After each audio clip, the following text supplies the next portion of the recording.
देखिएगा, आज हम लोग करने वाले हैं अपना जो वेक्टर कैलकुलस है उसकी बहुत दो इंपॉर्टेंट थ्योरम है, बहुत ज़्यादा, Green's theorem and Stokes theorem. ठीक है, देखिए ग्रीन्स थ्योरम और स्टोक्स थ्योरम की हम लोग बात करें तो देखिए इंडिविजुअली थ्योरम्स भी हैं, और अगर देखा जाए तो लाइन इंटीग्रल्स को प्रूव करने के लिए भी इनको यूज़ किया जाता है। मतलब दो तरीके से क्वेश्चंस बना दिए जाते हैं। एक तो ये कह दिया जाता है कि भाई evaluate this by using Green's theorem या फिर बाय यूजिंग स्टोक्स थ्योरम, ठीक है ना। या फिर ये भी कह दिया जाता है कि जो है वेरीफाई करिए ग्रीन थ्योरम को या फिर स्टोक्स थ्योरम को। इस तरीके से भी आपको क्वेश्चन दे दिया जाता है, और जनरली ये क्वेश्चन आता ही आता है, ठीक है ना।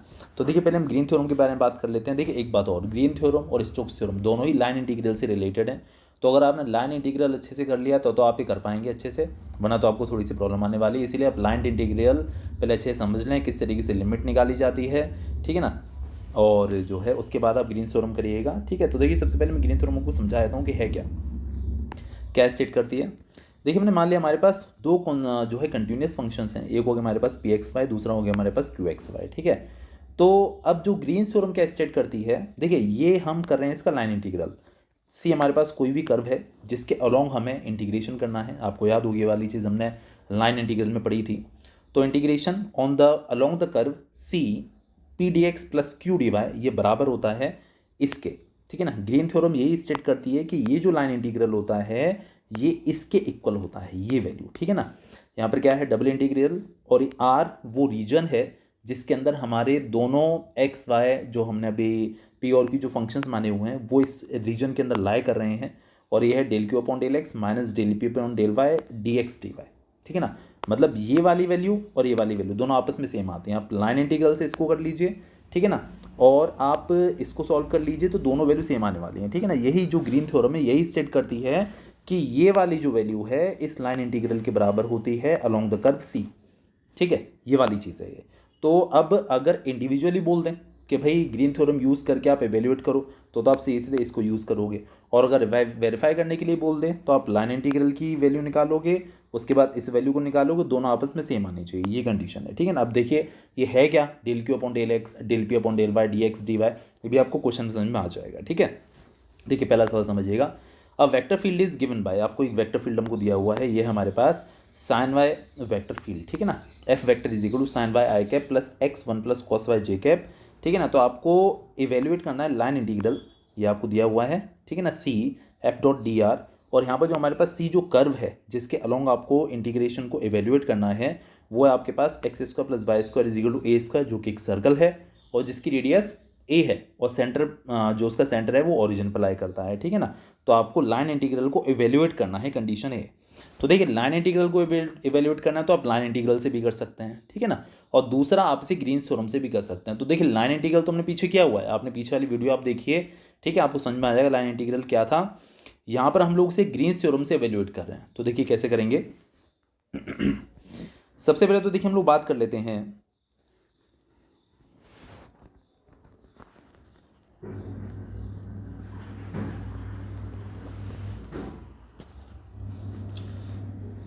एफ डॉट डी आर के बारे में अलोंग द कर्व सी, ठीक है ना। देखिए आपको लाइन इंटीग्रल आपको याद होगा शायद से, लाइन इंटीग्रल में सबसे पहले हमने ये बात की थी आपको एफ डॉट डी आर की वैल्यू निकालनी होती है अलोंग द कर्व सी, वही वाली चीज़ है ये, ठीक है। तो देखिएगा एफ डॉट डी आर, तो एफ हमारे पास ये हो गया, ठीक है, ये रहा, ठीक है। और डी आर की बात कर लेते हैं। तो देखिए आपको याद होगा कि आर वेक्टर होता था हमारा एक्स आई cap plus Y J cap plus Z K cap, तो डी आर हो जाता है हमारा क्या, डी एक्स आई cap plus D Y J cap plus D Z K cap. ये आपको याद होगा, इसमें मेरे ख्याल से कोई दिक्कत वाली बात है नहीं, ठीक है। तो देखिएगा अब हम लोग बात करें अगर एफ डॉट डी आर के बारे में, तो देखिए डी आर हमारे पास ये है और एफ हमारे पास ये है। जब आप इन दोनों का डॉट लेंगे तो देखिए डॉट में क्या होता है कि आई कैप के कोफिशिएंट्स का आपस में मल्टीप्लाई हो जाता है, जे कैप के कोफिशिएंट्स का आपस में मल्टीप्लाई हो जाता है, और के कैप के कोफिशिएंट्स का भी आपस में मल्टीप्लाई हो जाता है, यही कंडीशन है। तो देखिएगा यहाँ पर आ जाएगा sine Y into D X और साथ में X cos one plus Y into D Y, और यहाँ पर खैर जे कैप है ही नहीं, सॉरी के कैप है ही नहीं, तो वो चीज़ आने से रही, वो तो आएगी नहीं। तो ये बेसिकली आपकी वैल्यू आई है, ठीक है ना, एफ डॉट डी आर की।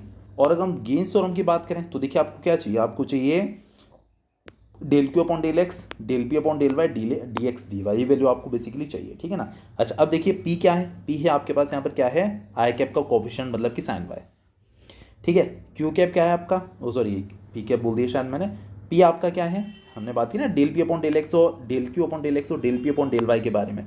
तो पी बेसिकली क्या है, जो आई कैप का जो कोफिशिएंट है, आई कैप का कोफिशिएंट है आपके पास साइन वाई, पी हो गया, और जे कैप का जो है वो हो गया आपके पास क्यू, तो पी हो गया और क्यू हो गया, ठीक है ना। This is sine Y, this is X one plus cos Y, आपके पास पी आ गया, आपके पास क्यू आ गया, ठीक है ना।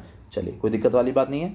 चलिए पी हो गया और क्यू हो गया। अब हम बात करते हैं, देखिए अपने ग्रीन्स थ्योरम से रिलेटेड बात करते हैं। तो हमारे पास कंडीशन क्या होती है कि del Q upon del X होता है minus del P upon del Y होता है, ये कंडीशन होती है। तो del Q upon del X जब आप इसका एक्स के रेस्पेक्ट में डिफरेंशिएशन करेंगे, भाई del Q upon del X का मतलब ये तो है कि आप इसका एक्स के रेस्पेक्ट में डिफरेंशिएशन करेंगे, तो एक्स का तो 1 हो जाएगा, 1 प्लस कॉस वाई बचा बस। फिर बीच में आप देख सकते हैं माइनस का साइन होता है यहाँ पर, del P upon del Y आप इसका वाई के रेस्पेक्ट में करेंगे तो साइन वाई का डिफरेंशिएशन हो जाएगा कॉस वाई, साथ में डी एक्स डी वाई, ठीक, कोई दिक्कत वाली बात नहीं है। देखिए कॉस वाई दोनों आपस में कैंसिल आउट हो गए, यहाँ बचा 1 into D x D Y, कोई दिक्कत नहीं है।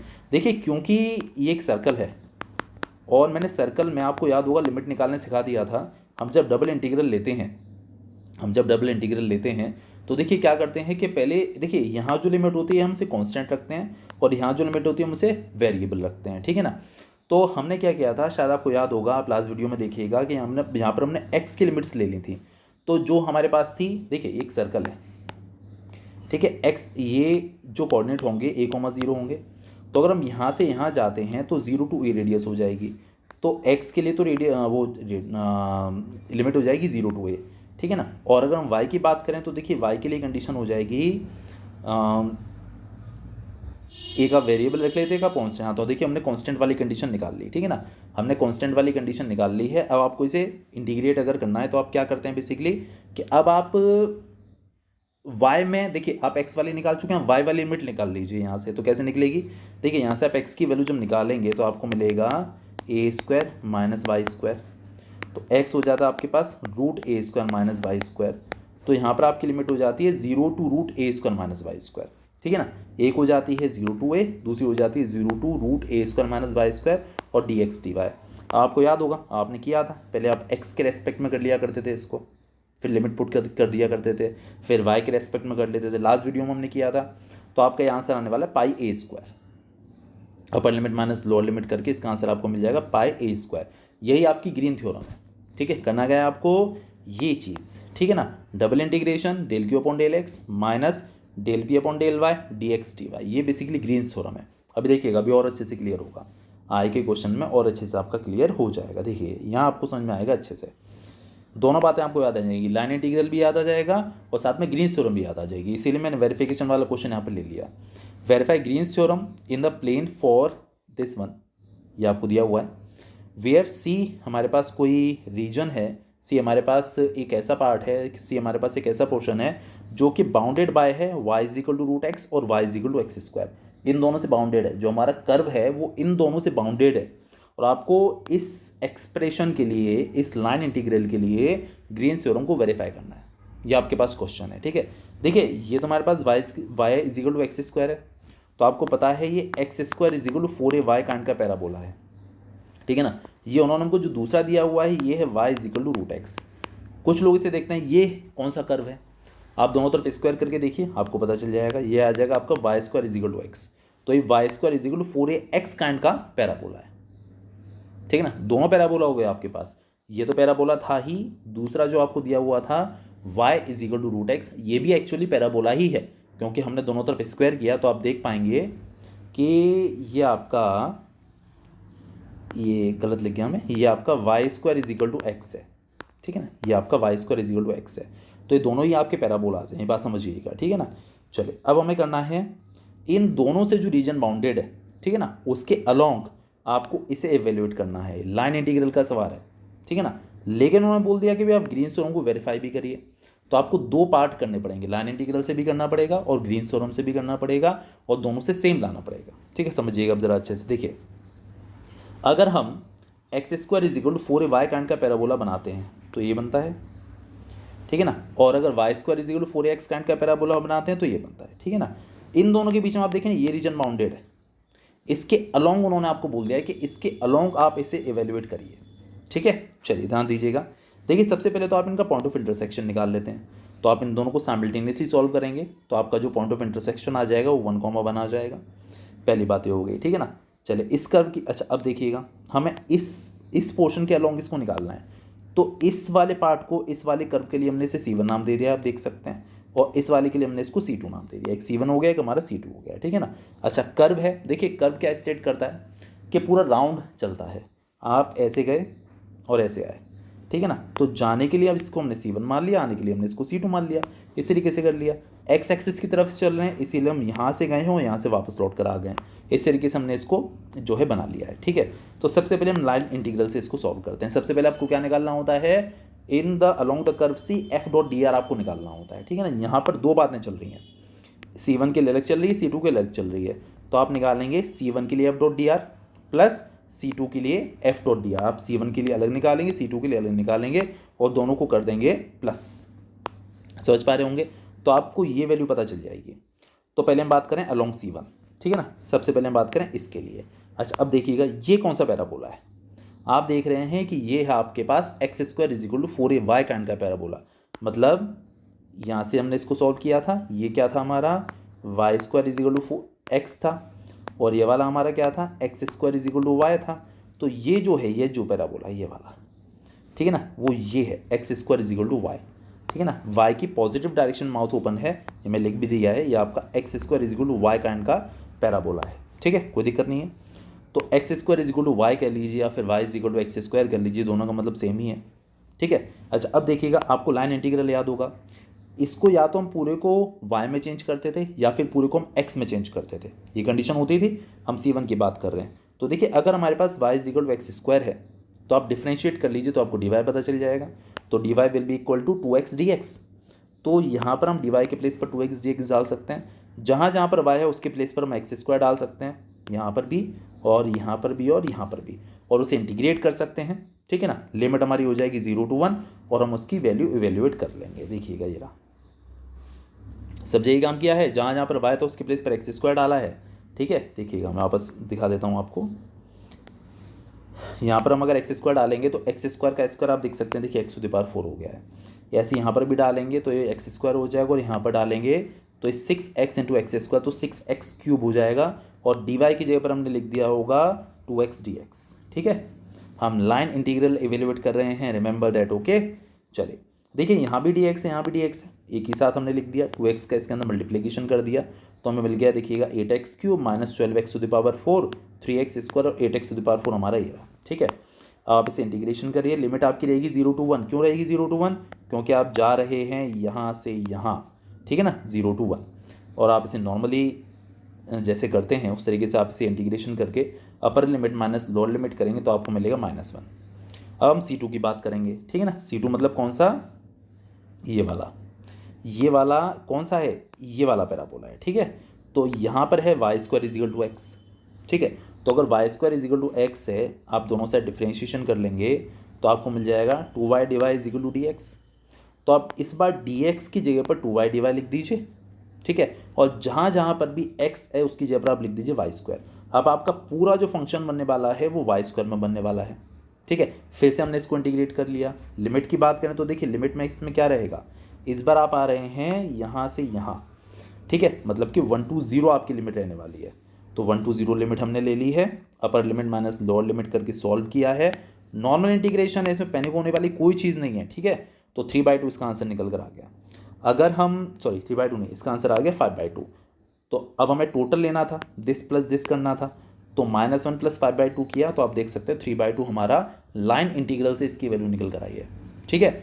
अब हम ग्रीन्स थ्योरम से भी यही निकाल कर दिखाएंगे, यही हमारा टास्क है, यही हमारा काम है, ठीक है। देखिए पहले मैं आपको दिखा देता हूँ शक्ल क्या थी क्वेश्चन की, ये था, ठीक है।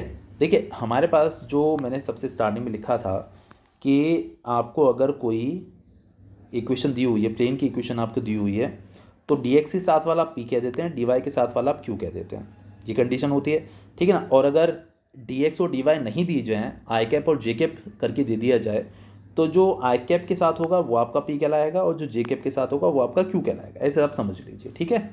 चलिए यहाँ हम लोग बात करते हैं,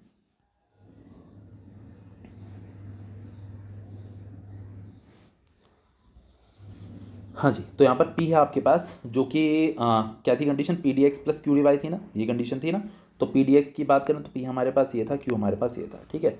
तो हमारे पास जो लाइन इंटीग्रल से हम इसको निकाला करते हैं और ये वैल्यू दोनों आपस में सेम आते हैं। कंडीशन यही कहती है, ग्रीन्स थ्योरम यही कह रही है कि आपको वेरीफाई करना है कि दोनों वैल्यू सेम है। तो सबसे पहले बात आ जाती है कि आपको निकालना है del Q upon del x. तो इसका आप एक्स के रेस्पेक्ट में डिफरेंशिएशन करेंगे तो देखिए इसका तो जीरो हो जाएगा, इसका करेंगे तो आ जाएगा माइनस का 6y, ठीक है, और बीच में माइनस का साइन हो गया। Del P upon del y, इसका वाई के रेस्पेक्ट में करेंगे तो इसका तो खैर जीरो हो जाएगा, इसकी बात करेंगे तो माइनस का 16y हो जाएगा, और ये जो है बीच में यहाँ पर माइनस होता है तो प्लस 16y हो गया, साथ में dx dy, ठीक है। देखिए 16y माइनस 6y तो हो गया हमारे पास 10y, 10y का 10 हमने आगे ले लिया। अब हम बात करते हैं लिमिट्स के बारे में, अब बात करते हैं लिमिट्स के बारे में। तो देखिए यहाँ पर हम लोग लिमिट लेते हैं पहली वाली जो कि कांस्टेंट होती हैं, अंदर वाली लेते हैं जो कि वेरिएबल होती हैं, इस तरीके से आप करते हैं, ठीक है। अब देखिए दो ऑप्शंस आपके पास हैं, अगर आप dx के रेस्पेक्ट में करना चाहते हैं, अगर आप dx के रेस्पेक्ट में करना चाहते हैं, देखिए ये वाली बात आ जाती है, तो यहाँ पर आप लिमिट जो बनाएंगे y वाली बनाएंगे, और अगर आप dy के रेस्पेक्ट में करना चाहते हैं तो यहाँ पर आप जो लिमिट बनाएंगे वो x वाली बनाएंगे। तो पहले हमने y वाला कर लिया, क्यों कर लिया y वाला, क्योंकि हमारे पास देखिए सीधे सीधे देखा जाए तो हमारे पास y की ये y में वैल्यू है, तो आप इसे y के रेस्पेक्ट में इंटीग्रेट कर लीजिए, आसान रहेगा आपको, है ना। ये आपके पास आया है 10y, 10 हमने आगे ले लिया, y का integration with respect to y है, dy है ना यहाँ पर, तो y स्क्वायर अपॉन 2 हो जाएगा सीधे सीधे, इसीलिए हमने यहाँ पर x में ही लिमिट बनाई है। x में लिमिट कैसे बनाई समझिएगा, देखिए अच्छे से,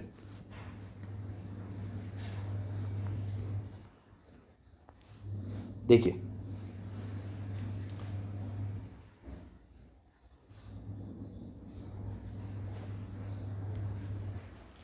एक आपके पास पैराबोला ये हो गया था, एक आपके पास पैराबोला ये वाला हो गया था, ठीक है।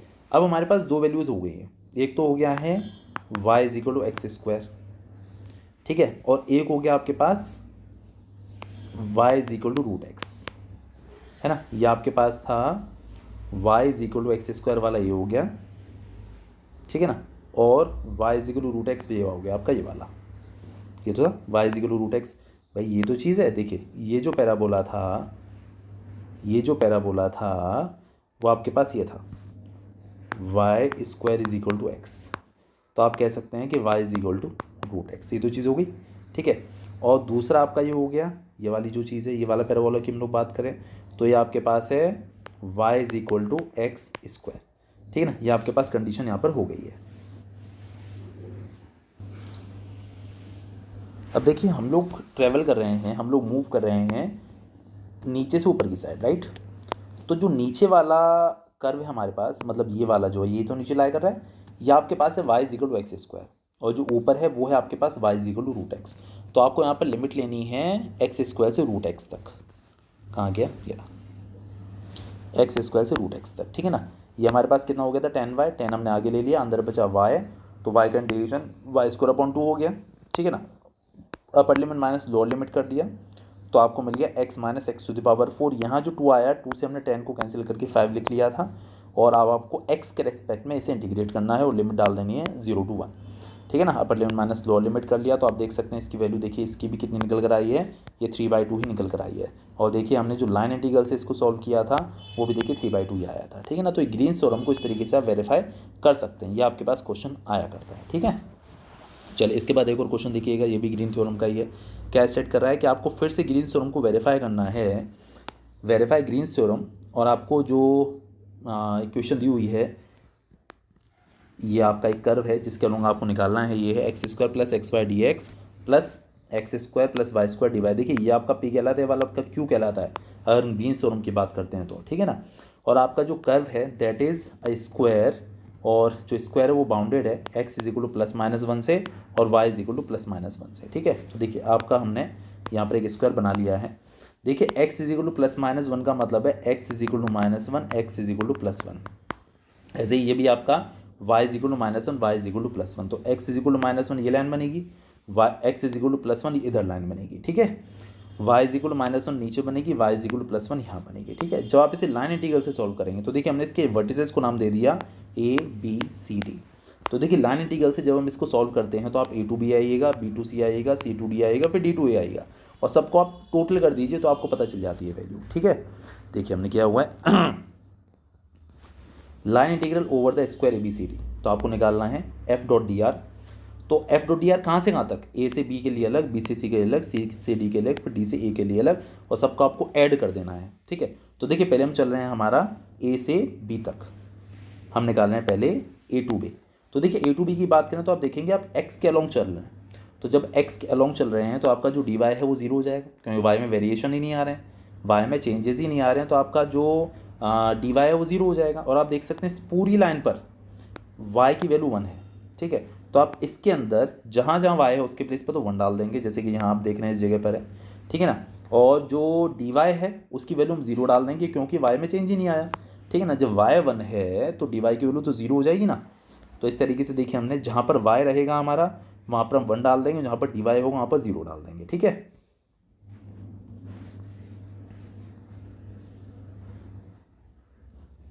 देखिएगा जहाँ पर डी वाई 0, जहाँ पर वाई हम उसकी प्लेस पर ये देखिएगा ये 1 यहाँ पर सब्स्टिट्यूट कर दिया, x इंटू 1 आ गया ना। अच्छा अब लिमिट की बात कर लेते हैं। तो देखिए लिमिट सर समझिएगा, आप आ रहे हैं यहाँ से यहाँ x के अलोंग, तो लिमिट हो जाएगी 1 to -1, ठीक है।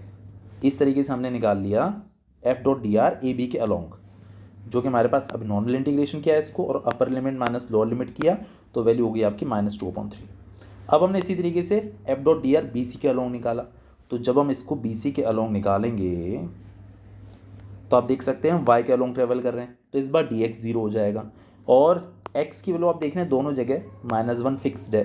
तो यहाँ इस इक्वेशन के अंदर जहाँ पर हमारा x होगा उसकी जगह पर तो हम लिख देंगे अपना क्या, कितना -1, और dx की वैल्यू आपकी 0 हो जाएगी और इसे नॉर्मल तरीके से इंटीग्रेट कर लेंगे। लिमिट की बात करें तो लिमिट होगी आपकी, आप y में वेरिएशन कर रहे हैं ना, तो 1 to -1, ठीक है ना। तो इस तरीके से हमने इसको भी इवेल्यूएट किया, आप देख सकते हैं, और इसकी वैल्यू -8/3 है। इसी तरीके से आप ए बी बी सी हमने निकाल लिया, फिर आप सी डी और डी ए निकालेंगे, सबको ऐड करेंगे तो आपको 0 मिलने वाला है। ये तो आपका लाइन इंटीग्रल का तरीका हो गया। अब हम बात कर लेते हैं कि आप ग्रीन्स थ्योरम से इसको कैसे वेरीफाई कर सकते हैं, ठीक है। देखिए लिख दिया मैंने बाय ग्रीन्स थ्योरम। तो जो डी एक्स के साथ होता है पी हो जाता है, जो डी वाई के साथ होता है क्यू हो जाता है। इंटीग्रेशन की बात चल रही है, ठीक है। तो देखिए यहाँ जो बातें हैं इन दोनों पर ज़रा ध्यान दीजिएगा। हमारे पास जो ग्रीन्स थ्योरम है क्या स्टेट करती है, आपके पास जो ग्रीन्स थ्योरम है उसके स्टेटमेंट की हम लोग बात करें तो देखिए ये समझाता हूँ। देखिए हमारे पास कंडीशन होती है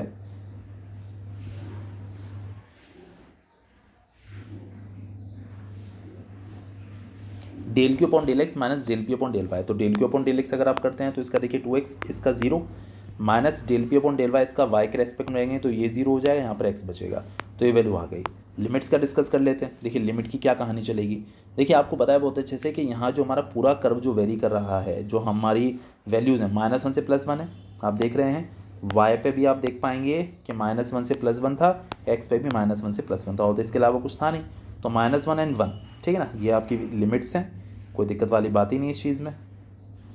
x के लिए भी -1 से +1, y के लिए भी -1 से +1, ये सिर्फ x रह गया। इसका इंटीग्रेशन हम लोग करेंगे तो देखिए पहले आप देखिए अगर आप अंदर वाला पोर्शन लेके चल रहे हैं y वाला, तो पहले आपको y के रेस्पेक्ट में इंटीग्रेट करना है, ठीक है ना। y की लिमिट आप लेके चल रहे हैं, तो ये जो है x हो गया, x कांस्टेंट आ गया। अंदर बचा आपके पास 1 dy का आपका y हो गया, -1 to 1 लिमिट है, आप देख सकते हैं।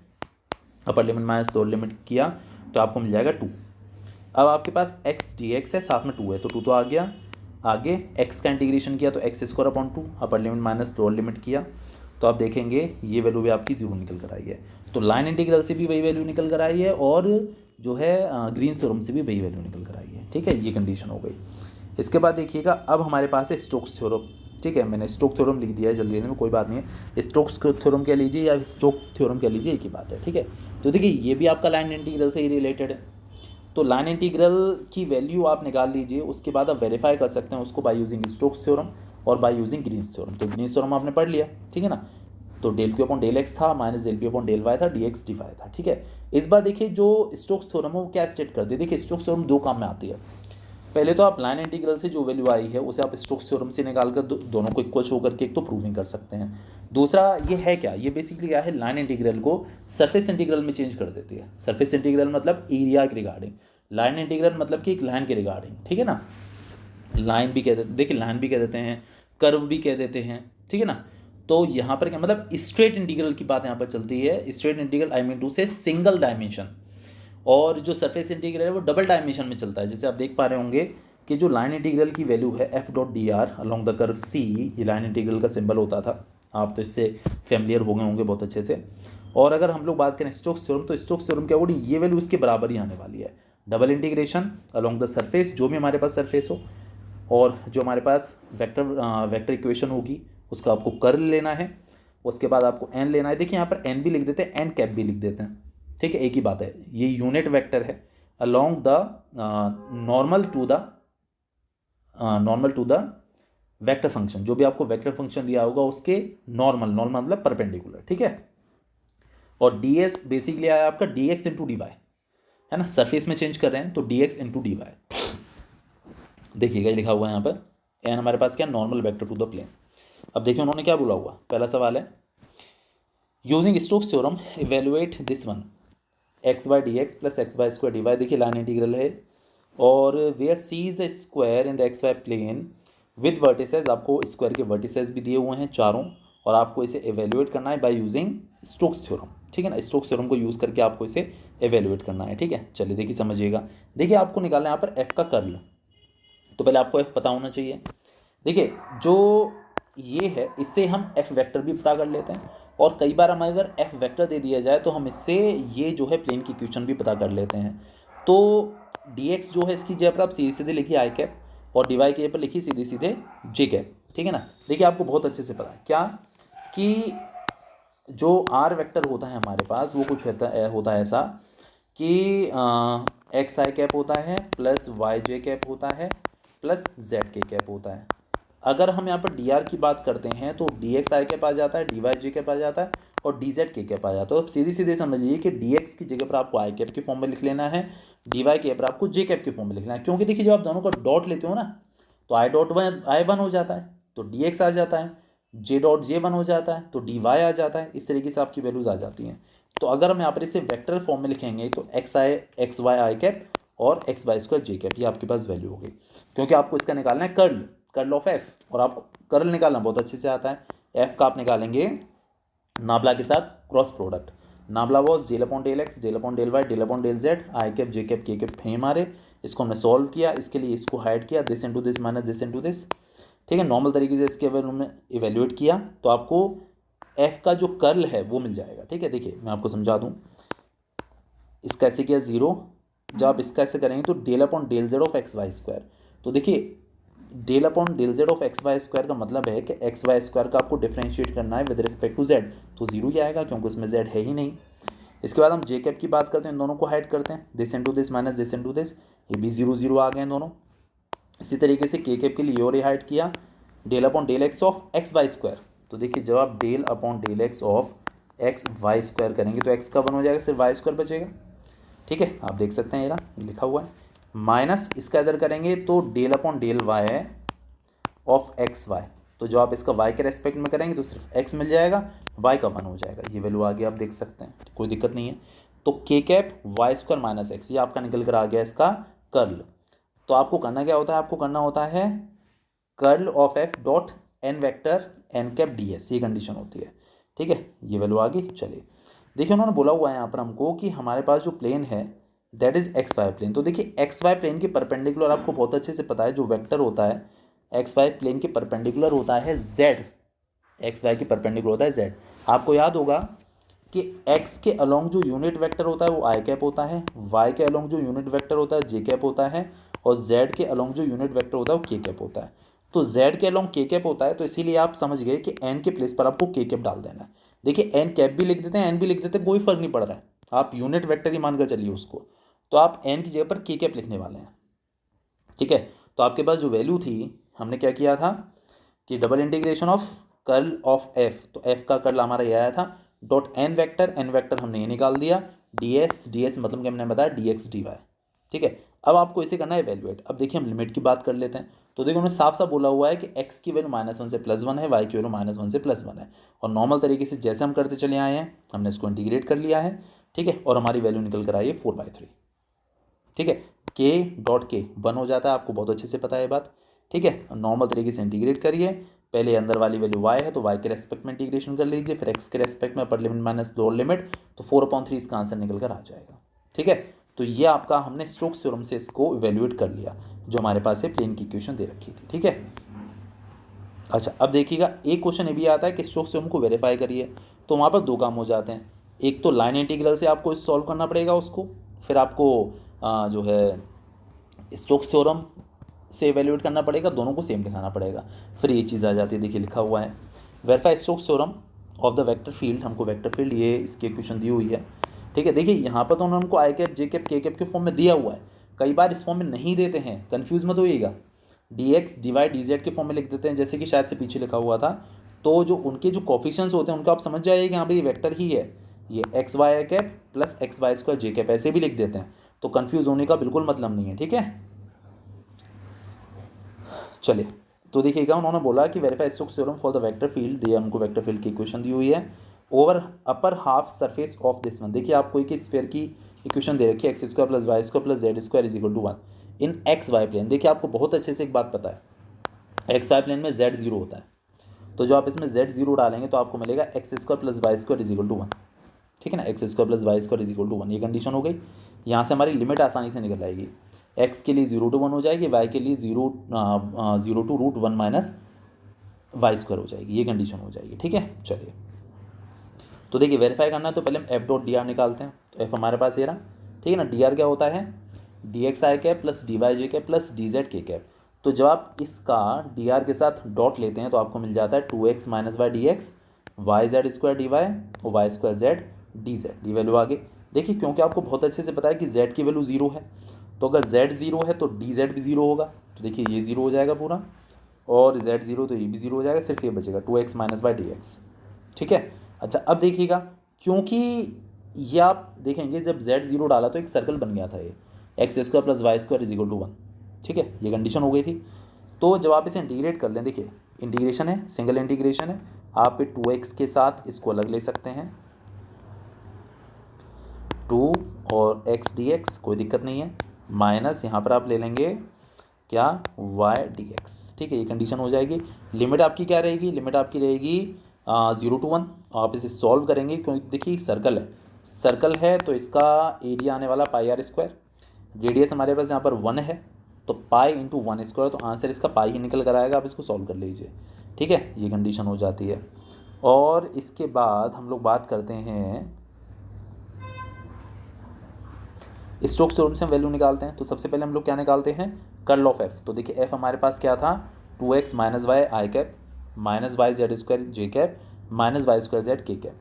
तो हमने इसका कर्ल निकाला, तो I cap J cap K cap del upon del X del upon del Y del upon del Z, और जो एफ वाले जो कोफिशिएंट्स से हमने सारे यहाँ पर लिख दिए, इसको हमने सॉल्व किया तो ये भी के कैप निकल कर आया इसका कर्ल, ठीक है ना। अभी हम लोग फिर से भी बात करें, एक्स वाई प्लेन है तो एक्स वाई प्लेन में जो नॉर्मल वेक्टर होता है वो आपका के कैप भी होता है, तो स्टोक्स थ्योरम के according F dot D r की वैल्यू उसके बराबर होती है curl of F dot n d s. तो कर्ल जो हमारे पास है वो के कैप आया है, और एन की बात करें तो ये भी के कैप है, तो के कैप डॉट के कैप, और डी एस की बात करें तो डी एक्स डी वाई होता है, ठीक है ना। चलिए तो के डॉट के तो 1 हो जाता है, सिर्फ डी एक्स डी वाई आपके पास बचेगा, ठीक है ना। और हम लोग अगर लिमिट्स की बात करें तो लिमिट्स वही आपकी रहेंगी, देखिए सर्कल है तो 0 to 1 रहेगा, एक आपका 0 to √1 माइनस वाई स्क्वायर रहेगा, और आप यहाँ पर वैल्यू डाल देंगे, इसे भी आप सॉल्व करेंगे, दोनों से सेम वैल्यू निकल कर आ जाएंगी। तो इस तरीके से आप इसे दोनों से सेम वैल्यू मतलब समझ रहे हैं ना, यहाँ जो वैल्यू निकल कर आएगी और यहाँ पर भी जो वैल्यू निकल कर आएगी, दोनों आपस में सेम निकल कर आ जाएंगी, ये कंडीशन है, ठीक है। तो इस तरीके से आप स्टोक्स थ्योरम को भी वेरीफाई कर सकते हैं। क्या था, भूल में जाएगा curl of F dot n d s, ठीक है ना, डी एस मतलब डी एक्स डी वाई, ठीक है। चलिए अब अपनी प्रैक्टिस कर लीजिएगा, ओके बाय।